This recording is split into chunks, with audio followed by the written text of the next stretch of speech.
Hello and welcome to Connect. I'm your host, Randy Shabilo. On today's show, we'll have Bruce McKay, the Artistic Director with La Troupe du Jour, as well as Casey Minsler talking about the ITF World Tennis Tour. As always, we'd like to connect with you. Email us at rtvsaskatoon@rci.rogers.com. Find us on Facebook at ConnectYXE and catch past interviews on our YouTube channel. Saskatoon's La Troupe du Jour is having its 40th anniversary. We have the Artistic Director, Bruce McKay, with us today. Thank you so much for coming to the studio. Thank you, Randy. Happy to be here. First of all, congratulations on the 40th anniversary. I think it's a marvelous milestone. And you've made your home in the 20th Street area, 914, the address. Can you talk a bit about the celebration and why it's so important, and maybe start with how La Troupe du Jour came to be? Sure. La Troupe du Jour was founded back in 1985 by three young go-getter theater artists, Alphonse Godet, Carmen Garot, and Michel Cuirion. And Alphonse was the first artistic director. And it started out as a community theater. It was amateur theater, and they didn't have a building or anything like that, starting from scratch. And over the years, 40 years, a long time, and it evolved into a professional company. And they used to rent office space and then also rent performance space. And then around 2010, they purchased a building on 914 20th Street, renovated it, and it became La Troupe's home. It's a production center and performance studio and stuff. And the programming has changed. It became a professional company, started touring around Saskatchewan and even nationally from time to time. And we created a theater school for young people that runs Saturday mornings during the school year. We give workshops in schools, have a writer's circle where they develop play scripts and other things.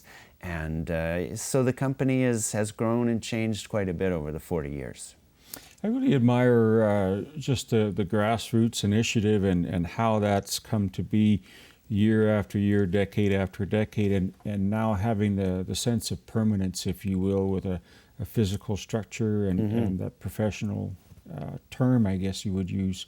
But when you say the organization has turned professional, what is the differentiation between what it was and what it is now? Right. Well, the short answer is now the actors get paid. What a novel idea. Yeah, that's the main difference between community theater and professional theater.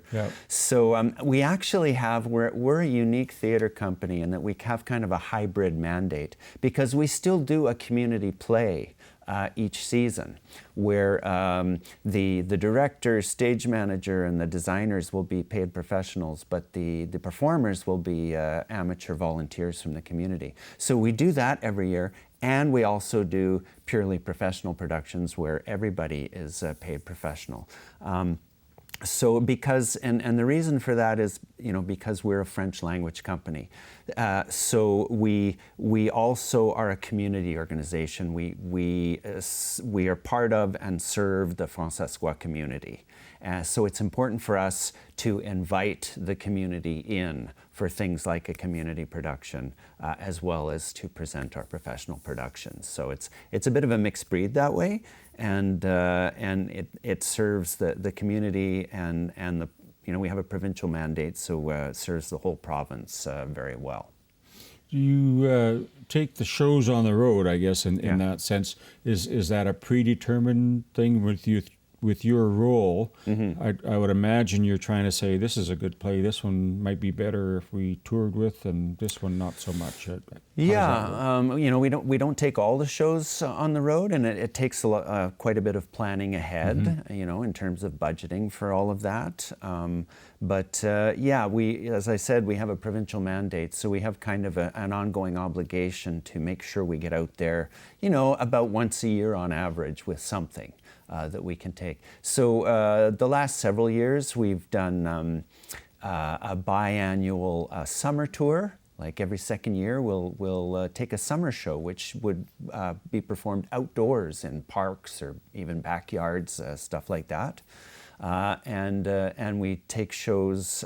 We've done a couple of winter outdoor shows that we've performed on skating rinks.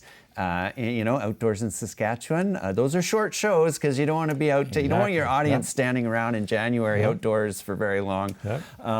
But yeah, so a nice variety of things. And this fall, we're going to be taking a production we did in January, February of 25. We're going to be taking it around to some communities in Saskatchewan, and this will be performed indoors in various venues, be it community centers or small theaters or possibly even school gyms. And that's called Souffler la Veilleuse, and it's a play that talks about dying with dignity. And when we produced it here in town, we got a lot of good response to it because people were glad that we were talking about something that touches everybody, Sure. Yep. So we try to get out on the road and fulfill our provincial mandate as much as we can. I'm wondering, just thinking out loud, would you just go to French communities like St. Bru or St. Isidore de Bellevue or Gravelbourg? It's a mix. Yeah, we definitely go to those places. Yeah. We've been to Gravelbourg and Bellevue and Zenon Park up in more northeast corner. But we also go to Regina and PA, Moose Jaw, and places like that, where there are small Francophone populations within the city of Regina, right? So and they have local Francophone Francescois community organizations, and those are the people that we talk to about coming in and would you like us to come in and do the show there and that sort of thing. So that has to be exciting, I think, for your group to be welcomed and sought after in that manner.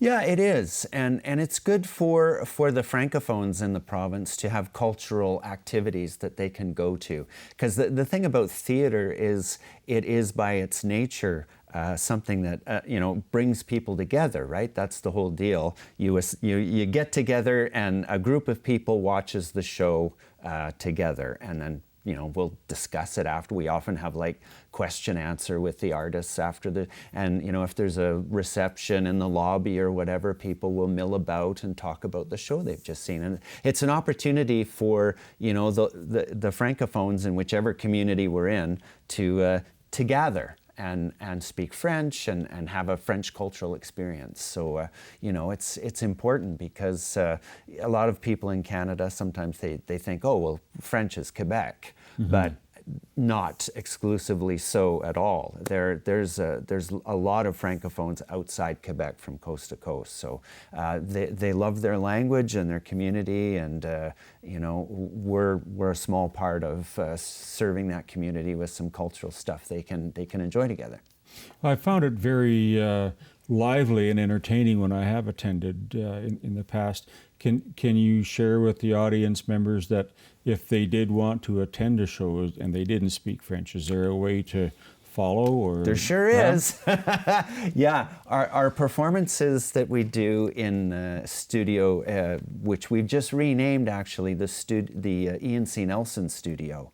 At our party on Saturday night, we had our 40th anniversary party, and when we do our performances there, we have English surtitles. It's kind of like the opera where they project the English above the stage. Yep. And so Anglophones can also come and enjoy. We're aware that we work in Saskatoon. It's majority Anglophone, so we want to be able to include those people who might be interested in, the Francophiles, we call it, people who like French, but maybe their French is not 100%. So we have the English surtitles so that they can come to the shows and enjoy the performance regardless. And that's great for there are a lot of couples that perhaps one is Anglophone and one is Francophone, and they can actually go together and enjoy the show together. So those surtitles have been around for around 20 years now at La Troupe, and they've added a lot to our programming.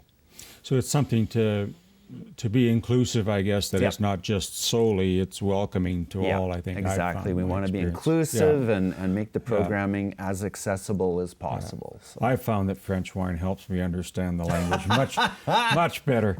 Personally, but that's my own opinion. Right. And when we look at the shows themselves, and is there a large pool of writers or people that will direct and so on that you can draw from, or I call it a smaller pool, but there is a pool for sure. Yeah, okay. There are a number of Francophones living here that are keen on theater and want to be more directly involved. And over the years, La Troupe has produced a lot of new Francescois plays, like world premieres of new plays written by Francophones living in Saskatchewan. And that's very exciting. It's a very exciting part of what we do. We don't do that exclusively. You know, we'll do other productions which might be from the repertoire. You know, we've done Molière, and we've done play scripts from Quebec and other places in Canada. So it's a mix of things, but it's really important for us, as much as possible, as often as we can, to be producing those new Saskatchewan scripts, because they're about our place, our people, and our world. And those things really resonate in a special way with people when they recognize place names and people's names and this is obviously a Saskatchewan story. People really buy into that and get engaged really well. So that's cool. I think what you're talking about, if I've attended many plays, I like the idea that sometimes a play will challenge the audience to maybe with the thought or the way the actors themselves are portraying the message. And you mentioned earlier, having that dialogue after, I think, is pretty critical and fun to sit and mingle with people following that.